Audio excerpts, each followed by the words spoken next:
Hi, my name's Katie and welcome to my channel. In this video today I'm going to show you the filtration setup that I've got on my 6-foot African Cichlid tank. I've got two Fluval FX6 canister filters running on the tank, which I found to be really great. They keep the water really nice and clean and clear. There are a few things that I weren't so pleased about with them, and I'm going to talk about some of the cons to do with them too. I'm also just going to give you a close-up of the filters themselves. I'm going to show you the way I've got the media set up inside of the filters too. So let's get into the video. If you enjoyed this video, please give it a like, and if you're enjoying my content, I would love for you to subscribe to my channel and check out some of the videos that I've got. The FX6s are on the pricier side, but there's a reason for it. They're very powerful filters, so they pump 3,500 litres per hour, and they're rated for tanks of 1,500 litres, so that's more than double the size of the water volume that I have in this tank, and I've got two of them on this tank. The reason being is because with African Cichlid tanks, you tend to overstock them to diffuse aggression, and they're pretty big fish too, so they create a lot of waste. And even with these two filters on my tank, I still do a 50% water change at least once per week, sometimes even a little bit more, just to make sure that I keep the nitrate levels in the tank down, particularly because I don't have anything else that's taking the nitrates out, like plants. So I'm going to bring the camera down and I'm going to show you the process of actually emptying the canister filter and show you a little bit about how I've got the media basket set up inside of it too. Here is our canister filter here, and what I'm going to do is show you how to drain it. And I've got a bucket here which is ready for the water to come out, and your Fluval FX6 will come with a little hose as well, which is designed to connect to this nozzle that you can see here. So I've just turned my right hand filter off, and it looks like it's still on, but that's just the wave maker that's causing that current up there. And now what we're going to do is close our valves. So close this one first, as so, and then this one, so they just slide shut just like this. Right. Then the next step is we're going to get our hose and we're going to connect it onto here. So to do that, we just need to take this thing off, as so. And so this isn't going to let water out. Once we open this, that's when it's going to let water out. Then I'm going to connect this onto there. All right, so now our hose is all ready to go. I'm going to pull this outlet valve out by holding down this button here and pulling upwards, and I'm going to need two hands for this. Then what I'll do is once that's out, I can open up the valve and the water will drain into this bucket that I've got here. I wish that this stuff was a little bit easier to do, like a bit friendlier for people who just aren't that strong. And I'm like, oh, there we go. And that's why you use a towel. Now, what we're going to do is open up this, and our water is going to flow out of our filter. All of this nice clean water. So this won't drain the whole thing, there'll still be a little bit left in the bottom, but at least it makes it movable. All right, that's pretty much done now. So now comes the part where we're gonna close this off and probably get more water everywhere, because this is gonna have some water stuck in it. And then we'll be able to take our canister filter out because it'll be a bit lighter now, and I can show you what's on the inside. There we go. Nice and light. Now, it does have a little bit of water just dripping on it from what I did just before, but here is our filter. I have it sitting in here on a soundproof mat with some little soundproofing extra things here just to help with vibration. One of the things that I didn't like was the amount of vibration it made, particularly in this cabinet, because it is open on the back, so I just found that the sound tended to resonate throughout it, and especially when you've got two of the filters, then doubling that sound, it could be quite loud. So one of the things that I found helped was having the soundproof stuff, and then the other thing too I found is making your hoses, your inlet and outlet hoses, as short as you possibly can. So I'm going to open this one up and show you what's inside of it.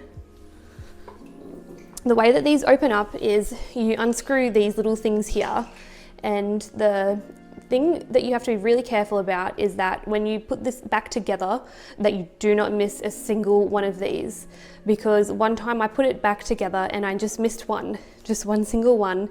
And because this pump is 3,500 litres per hour, even if you leave it on for 3 seconds, the amount of water that this thing can pump out onto your floor is a lot. So when you're putting it back together, do not forget to put all of these on and double check that you've screwed them all on nice and tight and everything. All right, I'm gonna open it up. One of the things that I do not like about this filter are these little things. So if you screw them too far, you screw the end off by accident. The other thing that they tend to do as well, if you're not being careful, then, and when I say not being careful, I mean literally just unscrewing it, then sometimes they turn in here and they come out, and it's a little bit annoying to get them back in when they do that. So you just have to be pretty mindful when you're unscrewing these that you're not too rough when you're doing it. Otherwise they can be a little bit finicky and a little bit of a pain. And if you screw it back too far, then it won't pop back. So you just have to be mindful about them. So I've taken off all our little tabs. I'm going to take the lid off and show you the inside of the filter now. And I've got my water here from what I took out of here. It's good just to keep that because you might like to use the water to clean your ceramic media, so the media that holds a lot of your good beneficial bacteria. Or you might like to just keep it to put back into the filter, so then you don't have to take water from the tank. You just want to be mindful not to put chlorinated water back in your filter when you fill it back up, and to not actually clean too much of your media in chlorinated water. Sponges tend to be okay, most people say, but things like your ceramic media or bio balls, you don't necessarily want to put chlorinated water on those because that can kill your beneficial bacteria that lives in your filter.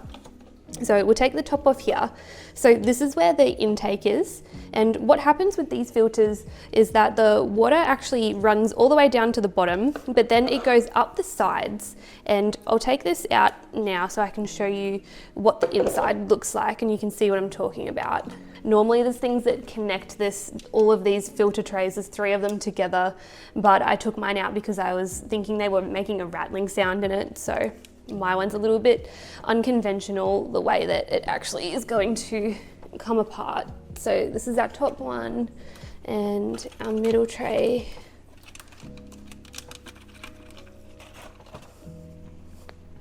And then our bottom one.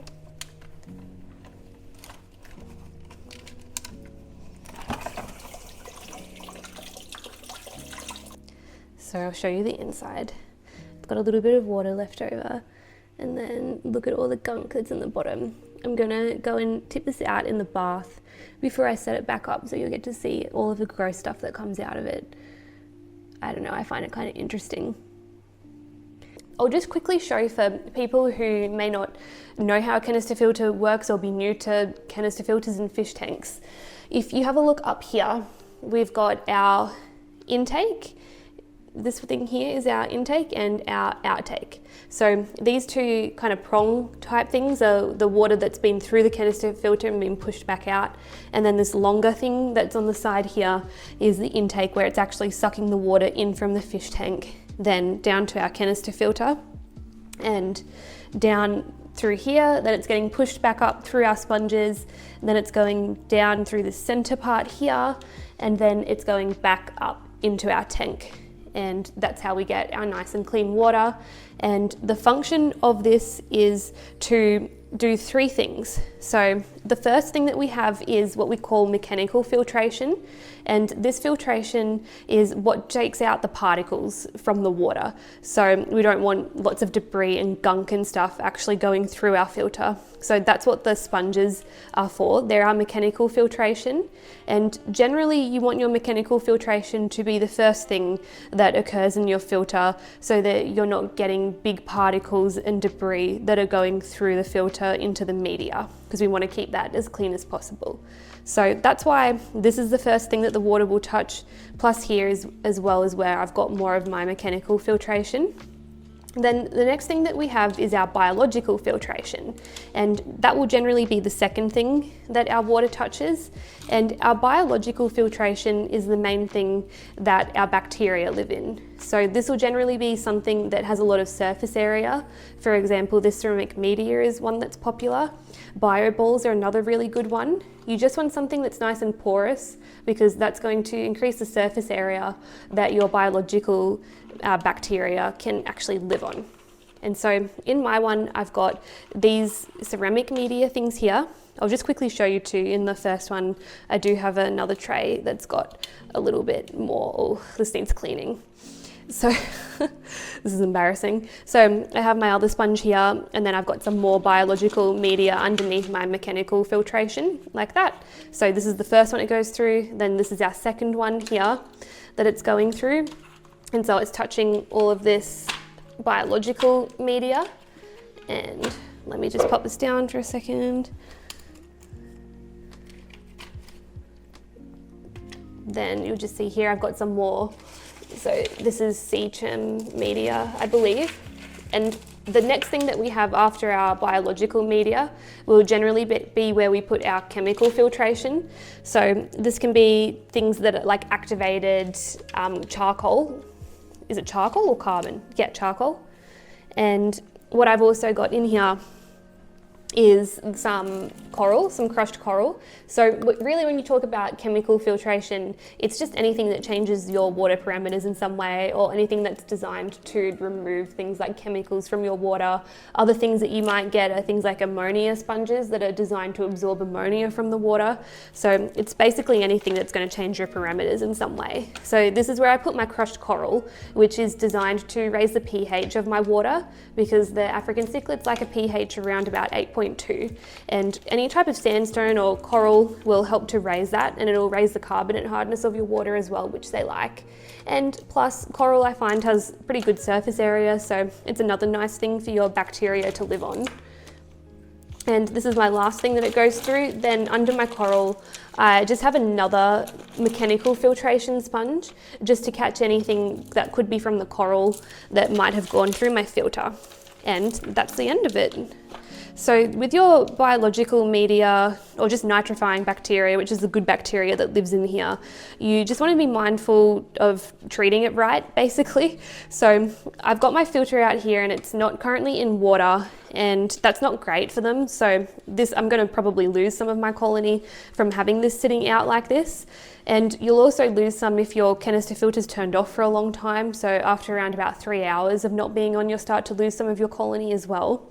Plus, like I said before, if you wash this stuff, this biological media in particular, in chlorinated water, then you'll also kill off a lot of your nitrifying bacteria, which you don't want. So when you do maintenance on your canister filter, or if you've got to turn it off, you want to make sure it's not for too long, and that if you are washing your biological media, that you do it in the water that came from the canister filter, not chlorinated tap water. And you also just want to be mindful that you don't let it dry out, and that you're as quick as you possibly can. So I am lagging a little bit with what I'm doing at the moment because I'm showing it, but normally I try and make this a nice and fast process. So what I'm going to do now is just quickly give this a clean, and we'll put it all back together. So when it comes to the things like the sponges, like this, my mechanical filtration, although there will be some bacteria that lives in this, not a great deal does. A lot of it lives in your biological media. So generally what I do is I just go and wash this in tap water, is in the sponges. So this and these, all of that mechanical filtration that I've got. But then when it comes to my biological media, I will only rinse that in the actual tank water that I took out of the canister filter. So let's go and rinse these guys. First thing that I'm doing is just putting my ceramic media into the water that came out of my canister filter, and I'm going to clean those ones and pop them back in, and then I'll do the rest of it and the crushed coral just to get some of the debris off them. Then I'm going to go upstairs to the bathroom and wash out all of the sponges and everything. So I'll just get these all nice and clean now. I've got my bucket in tow. Let's go up to the bathroom and let's see what gross stuff comes out. This is the fun part. You can see all of the yucky dirt that we get rid of from cleaning it, which makes it nice and rewarding. All right, welcome to my bathroom. Let's tip out the water that we washed the media in.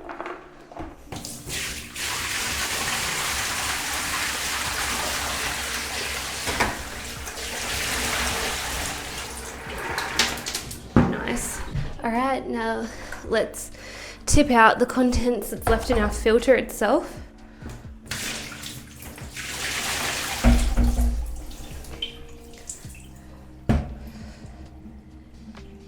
And I'm going to give this a little bit of a rinse.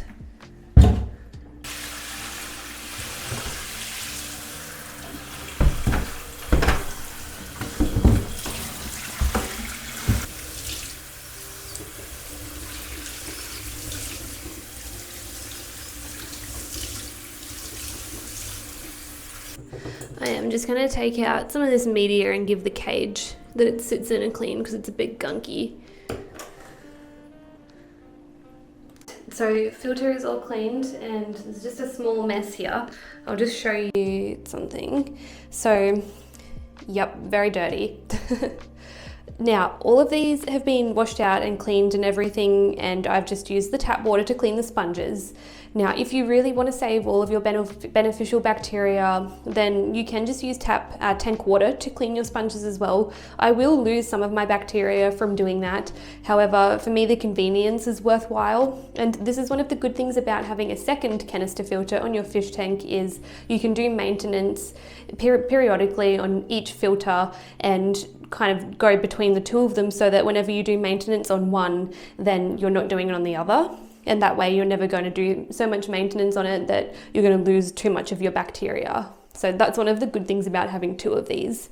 The other thing I'll just quickly mention too, with actually stocking the filters, you just want to make sure that you don't overdo it with media. So try to make sure that there's still plenty of room for water to flow through, because if you do jam pack it too tight, then that's going to stop your water flow and that's going to hinder your filter then, and it can cause it to vibrate more. So that's just one thing to be mindful of as well. Okay, I'm going to put all of these trays back together, back into our filter, then we'll go and fill it up with tank water and get it plugged back in and started. Alright, so our filter's back in our cabinet, ready to get some water from the fish tank to get it started again. I just thought I'd quickly mention too, one thing that you might like to do every now and then is take this off, and it's got the impeller inside of it, and it's super simple to screw on and off and to clean. I do not currently own any screwdrivers, so I'm not going to do it for this video, but Caveman Aquatics has a really great video on how to clean this. So if you do want to find out, have a look at his video, it's really, really good. But yeah, it's super easy to do as well. All right, now let's put some water in from the fish tank. All right, so with the filter, you just want to make sure that you fill it up a good amount, over around 3/4, because even though it's self-priming, if there's too much air in it, it's going to struggle to get started. And when you fill it up, just being mindful of your beneficial bacteria, you just want to use water from your fish tank. So I just get a siphon hose, stick it into the fish tank, suck on the end, put that into the filter and let it fill up. Just don't fill it up too high, because remember you've got to put your lid back on and this will take up some space in it, and if it's too full it'll push the water out, which we don't want. So let's fill it up now. Alright, this is the fun part.